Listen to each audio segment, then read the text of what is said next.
Nous allons à présent écouter les témoignages des enseignants et des parents écrits après l'annonce de la suppression des RASED. Tristesse, colère, injustice,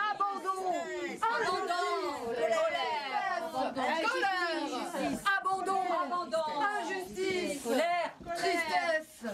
Que la Z, ce n'est pas du luxe. C'est quoi? C'est quoi ce truc-là? C'est quoi? Et RASED, là, c'est quoi ce truc-là? Réseau D'aide spécialisé aux élèves. en difficulté. Mais les RASED, c'est aussi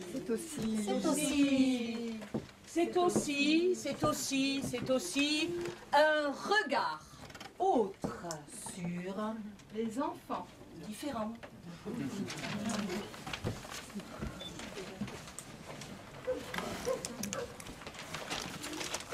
Les RASED font partie d'une chaîne éducative essentielle et sans privé, sous quelque motif que ce soit, revient à casser cette chaîne.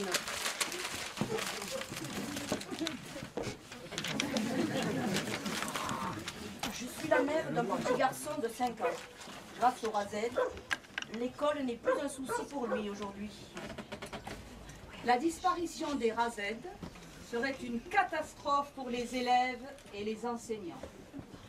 Ma fille avait du mal à progresser toute seule. Et en classe, sa maîtresse doit s'occuper de beaucoup d'enfants. Cette aide de la maîtresse spécialisée est très importante. La fin des RASED aura des répercussions à court terme pour les élèves eux-mêmes et leurs familles, en particulier les moins aisés.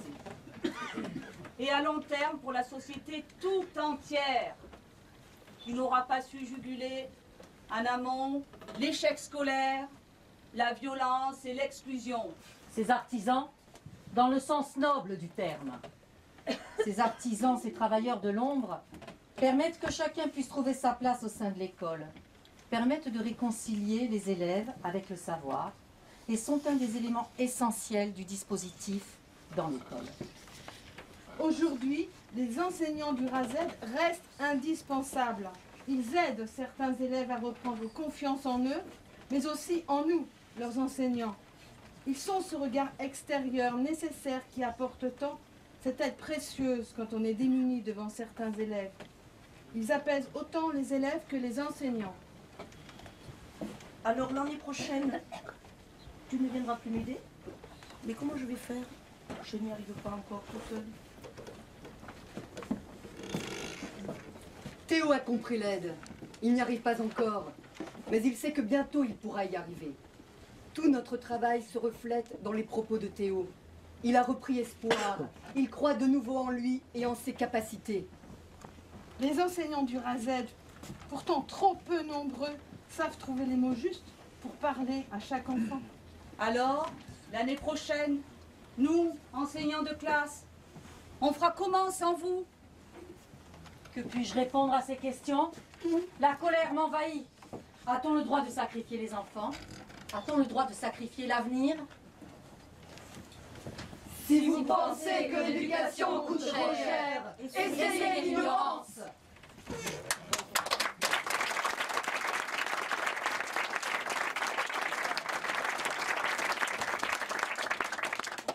Pour ces élèves en panne dans les apprentissages, La prise en compte de leur singularité, Celles de leur famille et de leur propre vécu sont quelques-uns des éléments qui sont à prendre en compte. À écouter, à travailler. pour espérer dénouer ce qui fait barrage au savoir. et retrouver le désir d'apprendre. De grandir. Comment va-t-on expliquer ça aux enfants qui étaient suivis et qui vont avoir un sentiment d'injustice terrible? Dès que l'on évoque le RASED, je pense à enfants en difficulté, mais de façon positive.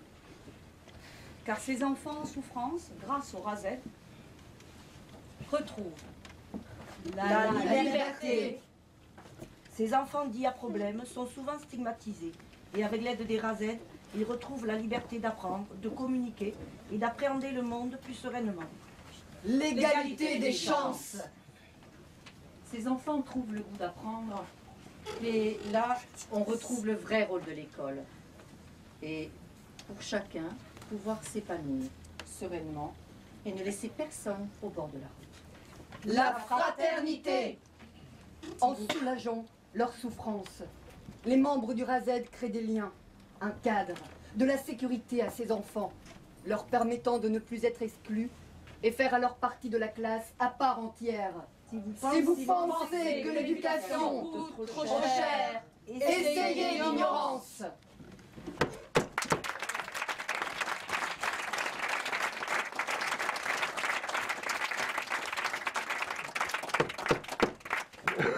Après cette série de témoignages, Monsieur le procureur, reprenons. Je vous propose de revenir sur le dernier chef d'accusation. Non-assistance à personne en danger et irresponsabilité. Avec plaisir.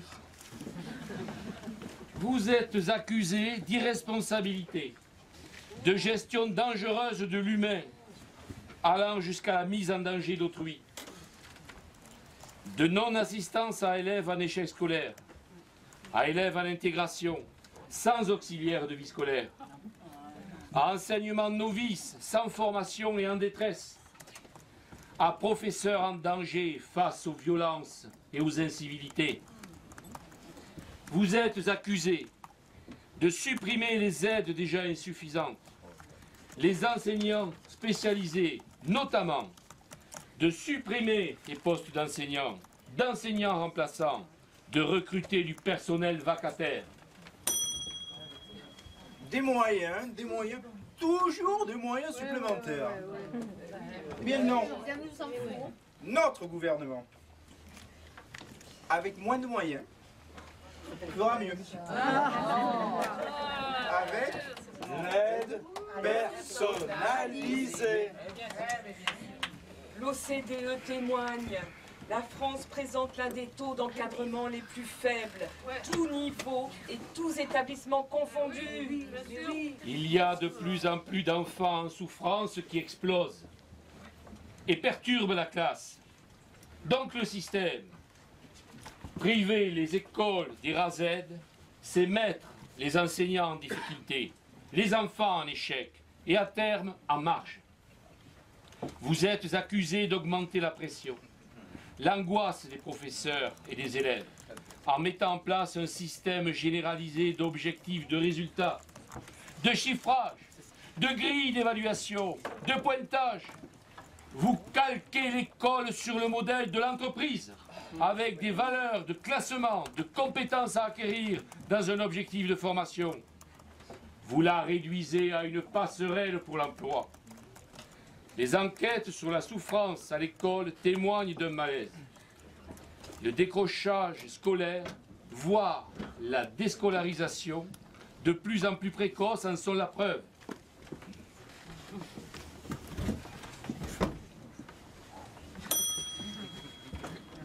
Nous partageons votre émotion. Madame la psychologue, s'il vous plaît. En quoi cette politique est contre-productive quant à la lutte contre l'échec scolaire? Eh bien, la confiance en soi est importante. Elle est indispensable à la réussite scolaire. Et une école qui privilégie la compétition et qui met donc les élèves les plus fragiles en difficulté, les enferme dans une spirale d'échec. Et beaucoup de personnalités s'inquiètent du stress provoqué par la notation précoce des élèves. D'autant plus que des exemples d'autres politiques éducatives existent. En Finlande, par exemple, ils obtiennent d'excellents résultats, avec un allègement des programmes, une baisse de la pression, une notation retardée à 10-11 ans, des petites classes décontractées et un enseignant spécialisé par école. Chez nous, c'est bien différent. Oui, en effet, radicalement différent. Et en septembre 2012, il n'y aura que 2 personnels RAZED par circonscription, c'est-à-dire entre 20 et 40 écoles. Leur nouvelle mission, apporter expertise, conseil et gérer les situations de crise. Voyons cela.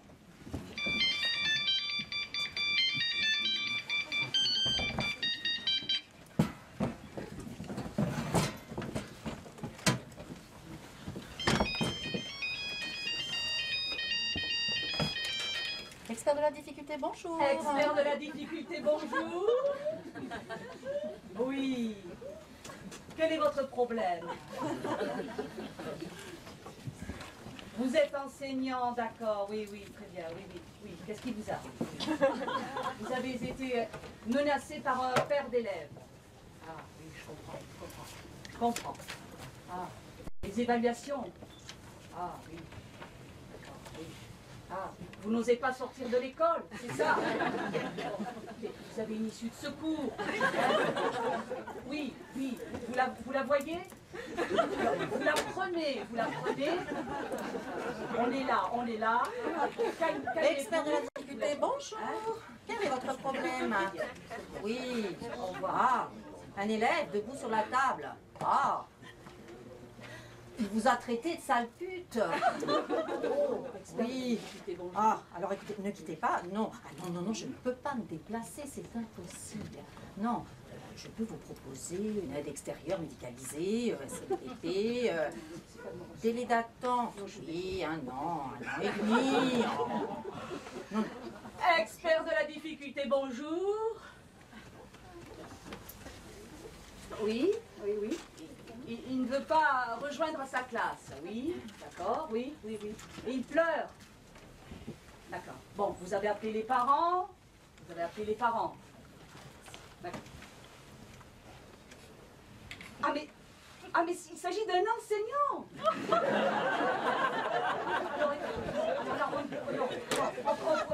Rien faire pour lui. Pour l'instant, je vous donne le numéro de la mutuelle générale des enseignants.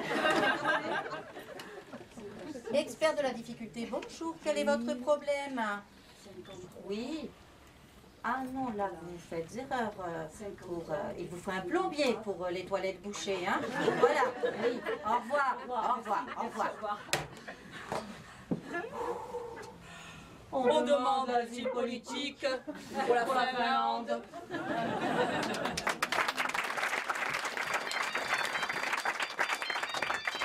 La plateforme des experts de la difficulté est actuellement indisponible. Un élève perturbateur violent, tapez 1. Un élève inhibé, tapez 2. Un parent agressif, tapez 3. Un enseignant perturbé, tapez 4.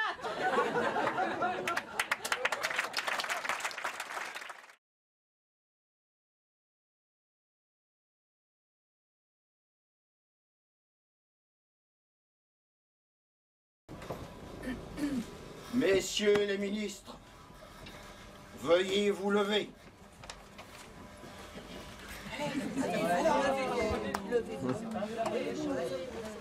Messieurs, après une longue délibération de 4 années, le tribunal populaire vous déclare coupable de tous les chefs d'accusation. Bravo!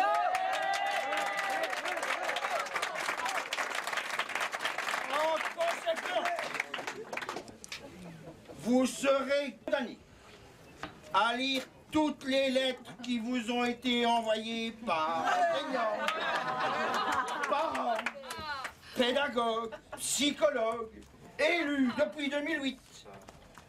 Vous ne pourrez plus exercer au poste de menteur, ministre de l'Éducation nationale, mais vous devrez enseigner en classe de collège comme professeur. Et vous, en lycée à Vitry par exemple, où le manque d'encadrement a eu des conséquences dramatiques, comme vous le savez. Vous devrez mener l'aide personnalisée pour les enfants qui ne pourront bénéficier des rééducations RASED à partir de septembre 2012, tous les soirs, après une journée de classe. Il vous sera imposé d'inscrire vos enfants et petits-enfants à l'école publique pour montrer...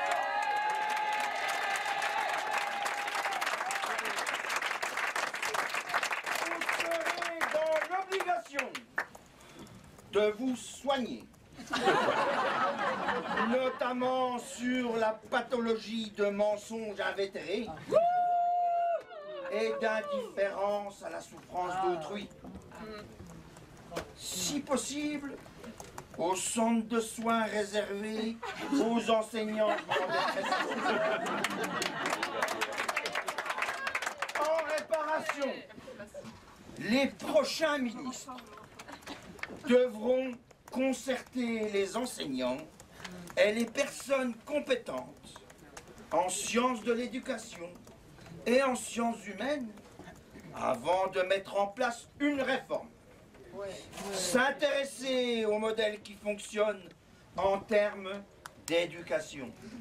Interroger la recherche sur les méthodes qui épanouissent les élèves et leur donnent envie d'apprendre. Ils devront rétablir les postes de RASED qui œuvrent pour la réussite des élèves tels qu'ils étaient en 2007. Et donner des moyens similaires au collège. Rétablir la formation pratique des maîtres et annuler l'obligation de masterisation. Et enfin, réfléchir au coût de l'école autrement. Quelles seraient les conséquences pour une société d'une école à l'abandon? La séance est levée.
Spécialisée aux enfants en difficulté, seule structure interne à l'école spécifiquement formée à la prévention et au traitement de la difficulté scolaire.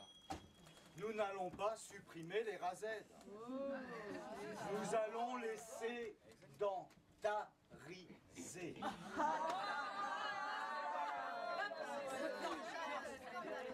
Permettez-moi, s'il vous plaît, d'expliciter ce terme de sédentariser. L'enseignant, dans ce cas, n'a tout simplement